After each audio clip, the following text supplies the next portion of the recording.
বিগত দিনের তুলনায় বিএনপি এখন অনেক কঠোর। দলে কেউ অনৈতিক কাজ করলে ছাড় দেওয়া হবে না বলে জানিয়েছেন বিএনপির ভারপ্রাপ্ত চেয়ারম্যান তারেক রহমান। শনিবার রাষ্ট্রকাঠামোর ৩১ দফা ও জনসম্পৃক্তি শীর্ষক ফরিদপুর বিভাগীয় প্রশিক্ষণ কর্মশালায় ভার্চুয়ালি যুক্ত হয়ে এসব কথা বলেন তিনি। নেতাকর্মীদের প্রশ্নের জবাবে বিএনপির ভারপ্রাপ্ত চেয়ারম্যান বলেন, এক ব্যক্তি পরপর দুবারের বেশি প্রধানমন্ত্রী হতে পারবেন না। এ বিষয়ে নীতিগতভাবে বিএনপি সিদ্ধান্ত নিয়েছে। গণতান্ত্রিক প্রক্রিয়াকে সমর্থন করে যে সংবিধান আইন, সেটাকেই সমর্থন করে বিএনপি। যত দ্রুত সম্ভব দেশকে স্থিতিশীল অবস্থায় দেখতে চায় বিএনপি বলেও জানান তিনি। সম্প্রতি বাংলাদেশ নিয়ে ভারতের অবস্থান ও কর্মকাণ্ডে ক্ষুব্ধ বাংলাদেশের মানুষ। সভা সমাবেশ এবং মিছিল থেকে প্রতিদিনই বিক্ষোভ দেখাচ্ছে রাজনৈতিক দলগুলো। শনিবার রাজধানীর জাতীয় প্রেস ক্লাবের সামনে ভারতীয় আগ্রাসনের বিরুদ্ধে আয়োজিত যুব সমাবেশে অংশ নিয়ে বিএনপির স্থায়ী কমিটির সদস্য ডাক্তার এজেড জাহিদ হোসেন বলেন, বাংলাদেশের কোনো হাইকমিশনে হামলা করা মানে বাংলাদেশের ওপর হামলা করা। এমন কর্মকাণ্ডের জন্য মোদী সরকারকে জবাব দিতে হবে। বাংলাদেশ জাগ্রত পার্টি আয়োজিত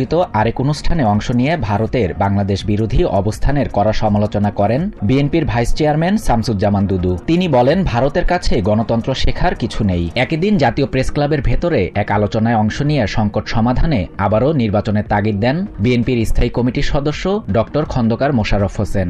এদিকে বিএনপির সিনিয়র যুগ্ম মহাসচিব রুহুল কবির রিজভী সাংবাদিকদের জানান, বাংলাদেশে হিন্দু নির্যাতন নিয়ে ভারতীয় গণমাধ্যম মিথ্যাচার করছে। রাজধানীর জাতীয় বার্ন অ্যান্ড প্লাস্টিক সার্জারি ইনস্টিটিউটে ছাত্র আন্দোলনে আহতদের দেখতে গিয়ে এসব কথা বলেন তিনি। Shahriar Shafat, TVN 24 news desk. New York থেকে সম্প্রচারিত টিভিএন 24 টেলিভিশন বিশ্বজুড়ে বাঙালির কণ্ঠস্বর।